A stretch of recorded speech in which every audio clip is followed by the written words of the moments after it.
with me. Hold the pickles, hold the lettuce, special orders won't upset us. All we ask is that you let us serve it your way. Have it your way at Burger King. You're not singing. Have it your So that commercial worked great for Burger King, who's taking orders, but it's not so great for an HR department.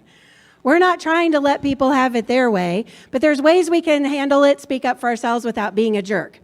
Because if we're the jerk part comes from being motivated by ego.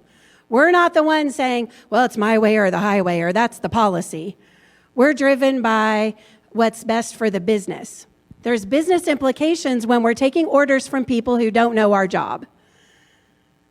Right? There's business implications for taking orders from people who don't know HR, and they're not going to think about it the same way. But the reason we end up taking those orders is we're service-minded. We want to provide exceptional customer service to our colleagues.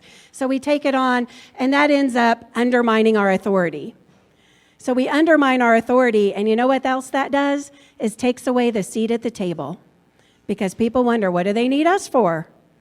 So let's think about a few examples. So you'll meet my coworker, Charlie. Charlie's a new dad, and he is very stressed out as a new dad.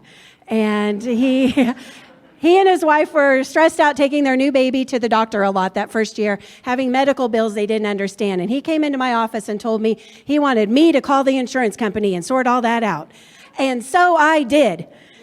The problem, though, business implication is what a colossal waste of time putting me in the middle of all of that.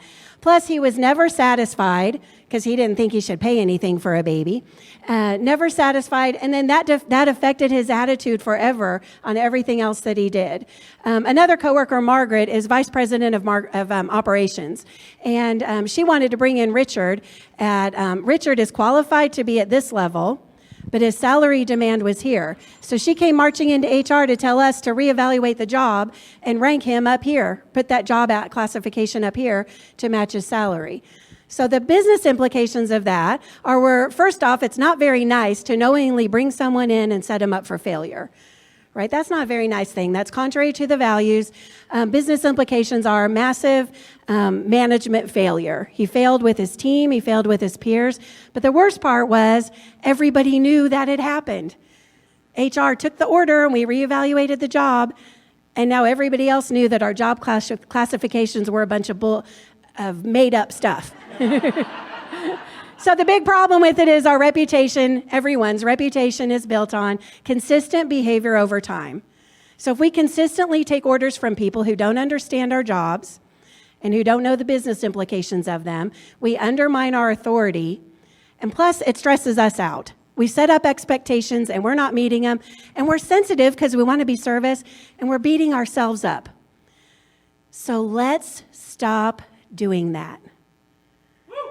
Right? There's 3 things that I could fit in 5 minutes. So 3 ways you can get people to stop expecting things to happen their way without being a jerk, or put it a little bit nicer, 3 things we can do so coworkers respect us. So the first thing is understand the heart of the matter. Get to the heart. What do they really want? So in the Margaret example, what she really wanted was for Richard to work there and match his salary demand.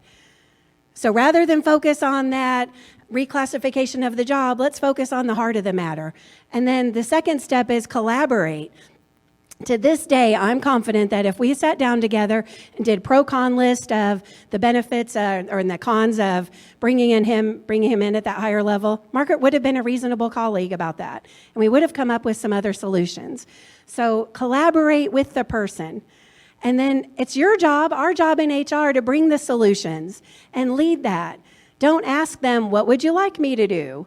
We're not taking orders. So in the Margaret example, couldn't we have said, hey, let's bring him in here, maybe a little bit higher, but we're not reclassifying the job yet. Let's put him on an improvement plan. Let's get a strategic career plan, mentoring program, put some benchmarks together and do some salary reviews along the way. Let's be creative. We're disrupting HR. We're not doing everything the way it's always been done, so that's something to do a little bit differently. The big solution is, if you treat your job with honor and respect, other people will too. But when you take orders from people, that's not treating your own job with respect. but you treat yourself with respect, they'll accept that. And then you can go to Burger King for BK Joe's, as Saturday Night Live talked about.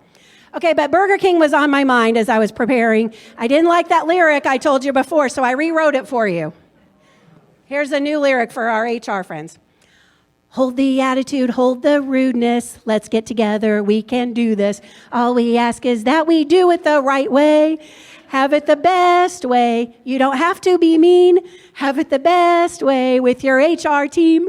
So thank you, everybody. Thank you.